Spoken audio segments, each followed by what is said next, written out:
तो कहने का भाव ये है कि हमने मेरे दिमाग पर, हालांकि मैं हिंदू पद्धति का बहुत ही अच्छी तरह साधक उपासक था, वैसे तो सभी भक्तात्मा जिसने जितना ज्ञान से, जो भी जिस इष्ट धर्म पर हैं, मजहब के अंदर उत्पन्न हो रही से, अपनी साधना कोशिश करती हैं करने की।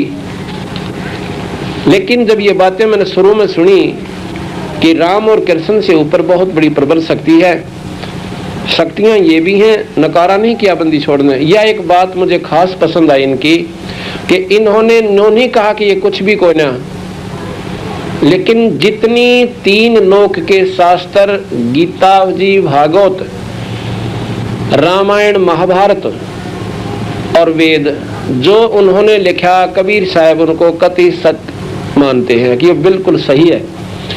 और क्योंकि उसमें जन्म मरण नहीं मिटता, ये दुख भार्या से, तो फिर चेष्टा हुई कि ऐसा भी कोई शास्त्र है, ऐसी भी कोई दवाई है जिससे जन्म मरण भी मिट जा।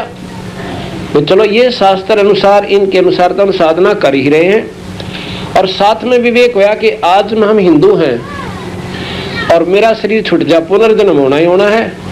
हम मुसलमान के घर भी जन्म ले सकते हैं, क्योंकि उस परम पिता के घर पर जात पात मजहब नहीं है। ये तो हमारी बनाई हुई से, जो हमारे संस्कार का कोई ऐसा व्यक्ति मुसलमान धर्म में जन्म हो रहा है तो हमने वही जन्म लेना पड़ेगा, अपना अदला बदला खेलना ताई। और यहाँ कोई आपस में हम खुशी में ना इकट्ठे हो रहे, कोई लेने आ रहा है, कोई देने आया हुआ है, कोई कर्जा किसी के सिर पर है तो ईब अपने पूरे कर जाएगा। महाराज कहते हैं, एक लेवा एक देवा दूतम, और कोई काहू का पिता नहीं पूतम।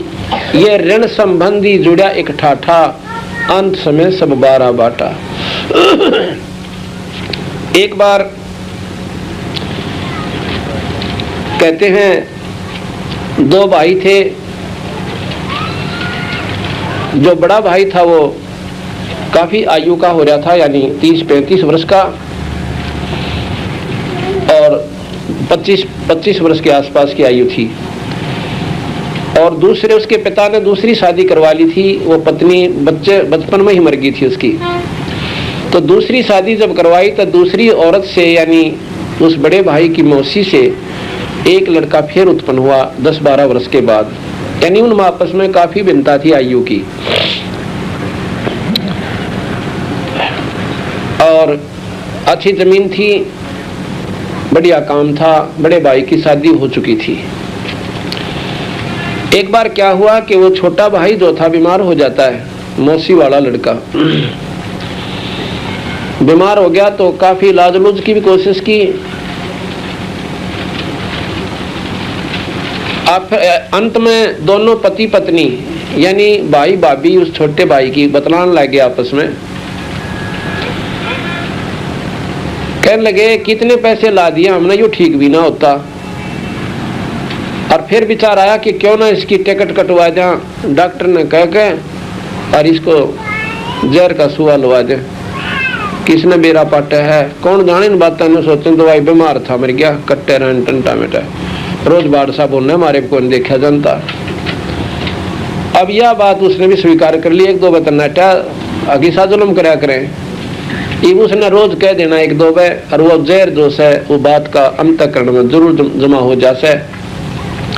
1 बार नाट्या, 2 बार नाट्या, तीसरी बार उसने भी स्वीकार कर लिया कि यह बात तो ठीक है ऐसे, और सारी जमीन अपने रह जाएगी, किसने बेरा पाटा है। कहते हैं उसने बतला के एक डॉक्टर से नो बोला, भाई तो एक काम कर देना, इसने जहर का सुआ ला जा, हम भी दुखी हो रहे से हैं, और ये भी तंग पा रहा से। नो बोला भाई 500 रुपये लूंगा। उसमें 500 रुपये तो 50,000 बराबर थे आज के चांदी के रुपये। उन्हें सोची टंटा बेटा है, और सारी उम्र अपनी जमीन 15-16 किले इसका बांटा हुआ है। थी जदा थी। एक उदाहरण समझो, ये सत्य यथार्थ है। तो डॉक्टर ने लालच में आकर और उनको जहर का सुआ लगा दिया, और वो लड़का मर जाता है। अब क्या हुआ, उस भाई का पहले संतान भी नहीं थी, मेरी शादी ने भी 8-7 साल हो गए थे। उस लड़के के मरने के साल भर के बाद उसका एक लड़का हो गया और एकला बेटा और सारी जायदाद खूब ठाट आपसी रोटी बांधी, दूध भैंस अच्छा बच्चे ने खुआओ पियाओ। वो तो गिना दिना में कहते हैं गाभरू हो गया, 12-13 साल का ऐसा हो गया, नौकती बहुत तगड़ा। और वही पहला जल्दी शादी कर देते थे, ब्याह कर दिया। लड़के का ब्याह हुआ था, महीने के बाद वो लड़का बीमार हो जाता है। एक बेटा और जमीन खूब, और बीमारी के ऊपर कहते हैं आसपास गोहंड के बड़े बड़े वैद्य जो कति नो कहते पैसे तो लेगा ज्यादा पर इलाज कर दे सब पक्का।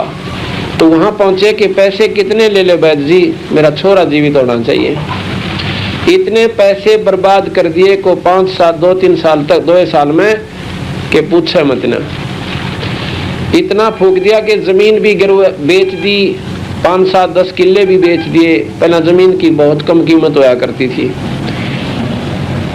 आखिर में एक दिन वो उस लड़के का पिताजी उस छोरे दौरे बैठा और आंखों में पानी आ रहा,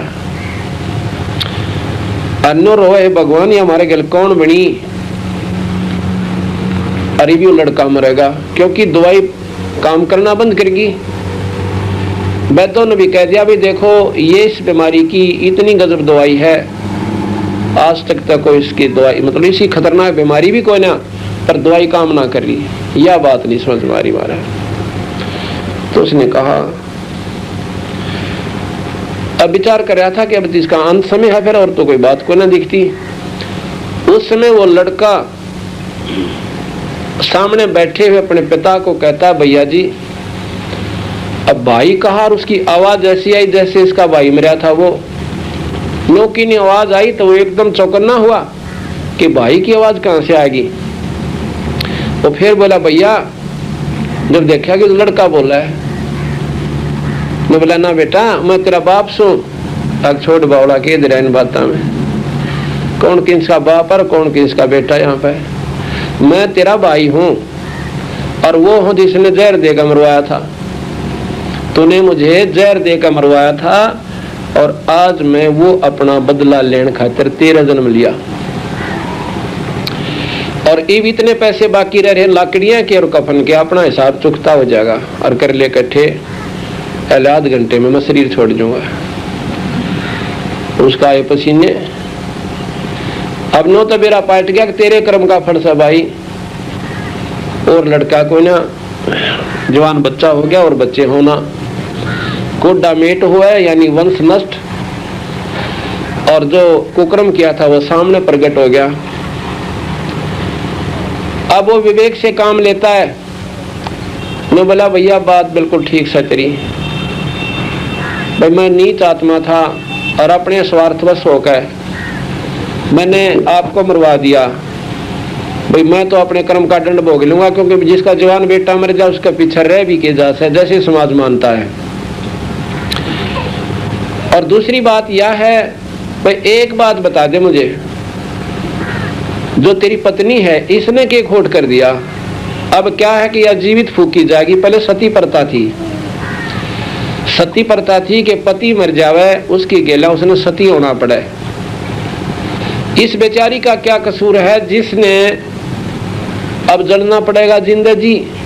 इससे बड़ा दुख इसके लिए और क्या हो सका है? मैं बोला इसकी भी बता दूं। हाँ किसकी बता दे कि जो ये डॉक्टर था ना वो वैद्य कहाँ से? को तो तेरे मरने के बाद महीने 2 महीने बाद हार्ट अटैक होकर मर गया था। अच्छा, तो वही डॉक्टर जो है ये मेरी पत्नी बनकर ऐसा है और अपने किएगा डंडी भोगेगा, जिंदा जड़ेगा डांगरी भी हो। जब तक स्वार्थ में आके और देखा कोई ने आगा पीछा कि तू क्या जुल्म करने जा रहा है। वो बच्चे भी रह गए थे, जायदाद भी छोड़ आया था और अब जीवित जड़ेगा। तो इसलिए महाराज कहते हैं एक लेवा एक देवा दूतम कोई कहू का पिता नहीं पूतम। ये ऋण संबंधी जुड़ा एक ठाठा, ये मौजूरी से अपने ऋण यानी लेन देन और अंश में सब 12 बाटा। आज मेरा शरीर छूट जाओ, मेरे बच्चे कहाँ रहेंगे और कहाँ मेरी जायदाद रहेगी? तो मैं तो है 12 बाट और नंबर इन बालकों का भी 10 साल पाछा आ जाएगा, 15 साल पाछा आ जाएगा, यानी यहाँ कोई नहीं रहे। और आगे बेराना किस रूप में संपर्क हो, वह कुत्ते बने मैं गधा बनूं, 12 बाटा पाओगे। तो कहते हैं इस प्रकार इन बातों का जब हमें ज्ञान होता है, इसको भी सत्संग कहते हैं। तो कबीर साहब का असली उद्देश्य कहने का यह है कि भाई जो साधना तुम कर रहे हो ये तो अपने अदले बदले तक सीमित है, किए हुए कर्म का दंड प्राणी भोगता रहेगा और शुभ कर्म का फल भी भोगता रहेगा, पर भाई ना 84 मिटे और ना जन्म मरण मिटे, और ये सबसे बड़ा दुख। तो हमने यह चेष्टा बढ़ी कि भी ऐसी कौन सी बात पाओगे जो कबीर साहब बताना चाहो से, कोई बात तो होगी जब इतना ठोक के ये कह रहे से कि इनसे ऊपर और शक्ति है जो जन्म मरण में मिटा सकती है, और सबसे बड़ा दुख यहाँ पर जन्म और मरण का है।